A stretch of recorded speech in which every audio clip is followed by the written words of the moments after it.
Assalamualaikum warahmatullahi wabarakatuh. Hai teman-teman, perkenalkan nama saya Putri Ayu Indriani dengan NPM A1J02156. Saya berasal dari Prodi Pendidikan Non-Formal FKIP Universitas Bengkulu. Dengan dosen pengampu Ibu Leni Mantili, HMED, mata kuliah Karya Kreatif Mahasiswa. Nah, topik training of trainer. Yang pertama itu ada tipe mahasiswa, program mahasiswa wirausaha. Yang kedua ada jenis usaha yang akan dijalankan. Yang ketiga, kategori starting point usaha mahasiswa. Nah, yang keempat ada aspek pendampingan. Nah, apakah arti wirausaha itu sendiri? Artinya, orang yang membuat suatu produk atau menentukan cara produksi, menyusun operasi untuk mengadakan produk baru, hingga mengatur permodalan serta pemasarannya. Nah, apakah tujuan dari wirausaha itu sendiri? Tujuannya itu untuk mendobrak sistem ekonomi yang ada dengan memperkenalkan barang dan jasa yang baru dengan menciptakan bentuk organisasi baru atau mengolah bahan baku baru. Nah, kita masuk dari yang materi tadi ya. Yang pertama itu ada tipe-tipe mahasiswa program mahasiswa wirausaha. A. Tidak mampu dan tidak mau. Ciri-cirinya seperti semangat di awal namun melemah di tengah hingga akhir. Sering mengulur waktu pada saat pengumpulan laporan dan memiliki banyak alasan. Gaya pendampingan sebagai dosen itu memberi instruksi. Yang pertama itu memberikan pengarahan yang lebih spesifik dan tidak harus bersifat memaksa. Nah, yang kedua itu membutuhkan ketelitian yang sangat tinggi dari berbagai pihak-pihak manapun. B. Tidak mampu dan tidak mau, atau namun memiliki kepercayaan diri. Ketidakmampuan mereka itu karena tidak merasa yakin dan merasa kurang terampil. Namun, mereka mau belajar dan mencoba mewujudkan ide meski idenya itu sangat mentah.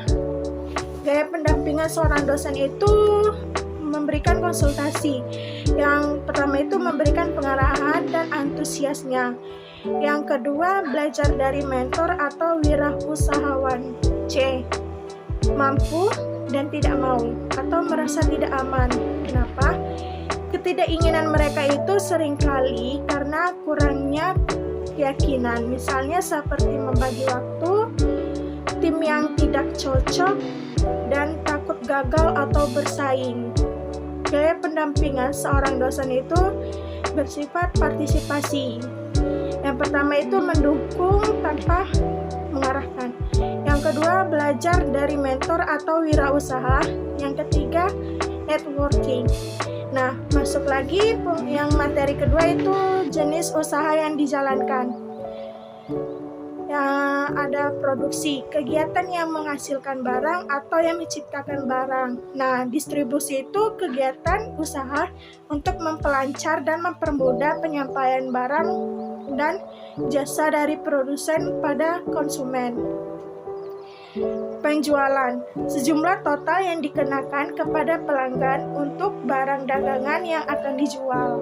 Pemasaran, kegiatan yang menyeluruh dan terencana yang akan dilakukan oleh suatu perusahaan atau institusi dalam melakukan berbagai upaya agar mampu memenuhi permintaan pasar. Nah, masuk lagi materi yang ketiga, yaitu ada kategori starting point usaha mahasiswa. Yang pertama itu ada evaluating, yang kedua ada sustaining, yang ketiga ada evaluating, yang keempat lagi ada actuating, yang kelima ada formulating, yang keenam ada envisioning. Nah, masuk ke materi yang terakhir, yaitu ada aspek pendampingan.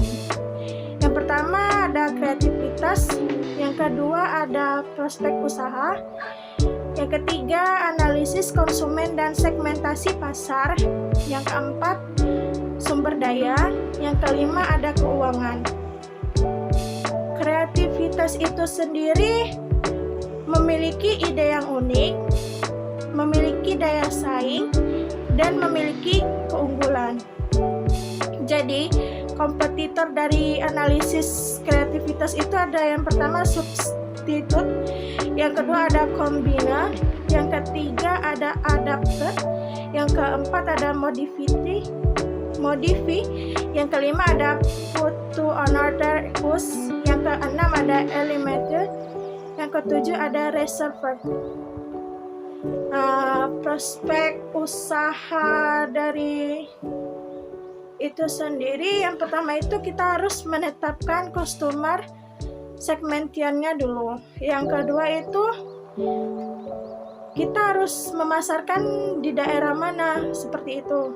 Yang ketiga kita tahu bagaimana mengetahui siapa saja pesaingnya.